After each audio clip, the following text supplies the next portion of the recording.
As a vintage nerd, I'm not the person who will say that newer is always better. For the longest time, the opposite was true for me. The older, the better. I did not invent this logic. In the case of Submariners, it is very much true the original Submariners, the subs from the 50s and 60s, are more expensive than their younger counterparts. One of the first Submariners, the 6200, has a 369 Explorer dial and a very big crown. This reference 6538, the famous James Bond watch, has a 4-line dial displaying the depth rating, model name, and the chronometer specification of the watch. These are all charming vintage features of the big boys, the early iterations of the tool dive watch. I was and still am a massive fanboy of these. They weren't luxury watches back then. Real divers wore these to underwater explorations, so these subs were very serious tools for scientific advancements. So, when I say I like this 114060LN a bit more than the vintage subs that I had, I truly mean it. I find this a more enjoyable watch to wear, and I'm genuinely surprised by that. I borrowed this watch from a good friend of mine who wore it daily. Today, I will give you my unbiased opinions on this sub that I don't own against the vintage subs that I owned. First off, the case. The case is a big one for several reasons. To start, this new sub now has a 300 meter water resistance. That's another 100 meter over the standard 200 meter water resistance on the 5512 and the 5513 Submariners. The recreational diving limit for PADI divers is 30 meters. Since it is safe to say that most of us won't need our sub to dive beyond our bathtub, the 300 meters is much like the 1000 horsepower on the new Ferrari SF90. It's just an overkill.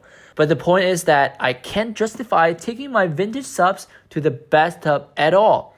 With acrylic crystal and more importantly, the age of it, without proper water resistant testing, I can only baby the vintage subs.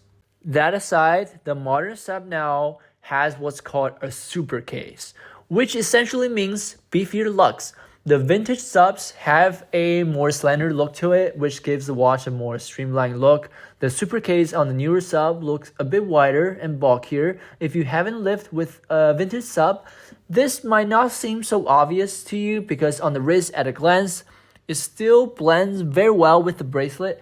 Now, the vintage subs have the famous chamfering on the edge of its lugs. The 114060 does not have that. And that's cool, because it looks more industrial and the brushed top surface of the sub is always a feature that I love. Rolex 2 watches just look cooler and more go anywhere with that brushed finishing on the case. I find the brushed finishing more seamless on the new sub, and that's definitely a bonus. Then, we'll look at the dial. I'll admit, one thing that puts me off on the very original Submariners is the dial. It's not that they aren't beautiful, but they are equipped with radium lume. After reading about the dangerous effects of such lume and the tragic stories of people applying these radium lume onto the dials, sadly I chose to stay away from these very beautiful, charming early dials. The 5512 and 5513 that I had all have tritium dials, which was the next phase of luminous materials that Rolex used on watch dials.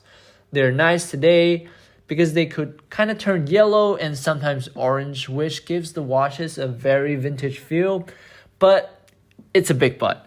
They almost all stop functioning.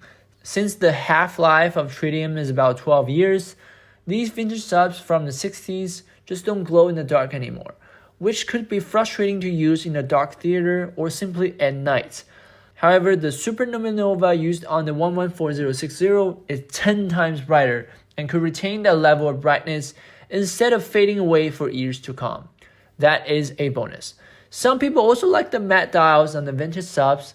I agree, they have that more understated look to it, but the gloss dials of the vintage subs sell for a lot more than their matte counterparts.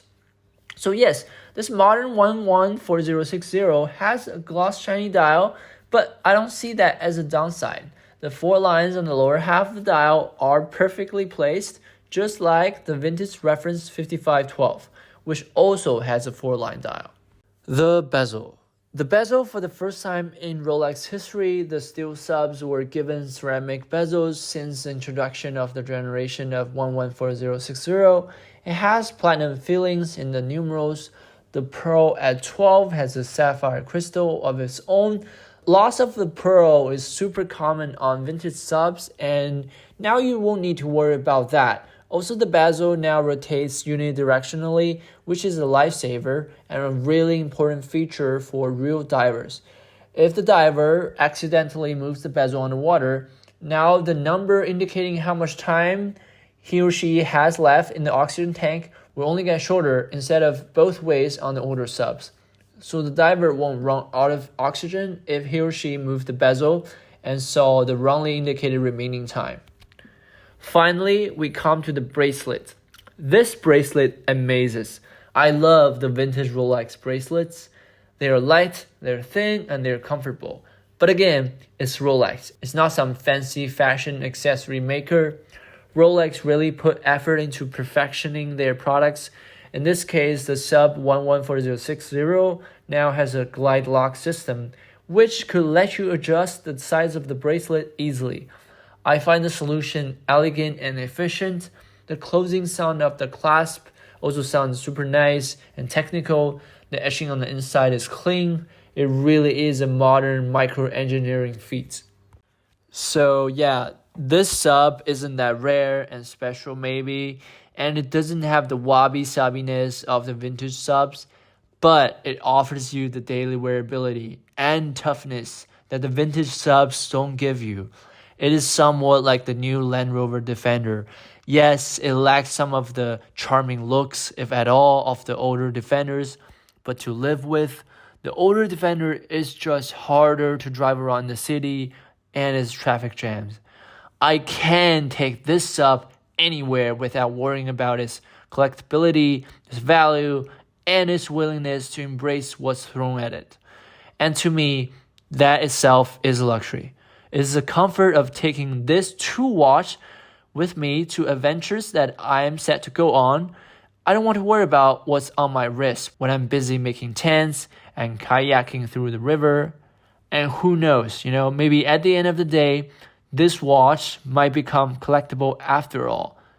It is the first steel sub, no date reference, to have that ceramic bezel, the nice glide lock system, and a super case. That stuff I can't predict. But I do know for the practical users, if you want a real true watch instead of a lifestyle icon on your wrist, this modern one is the one to have.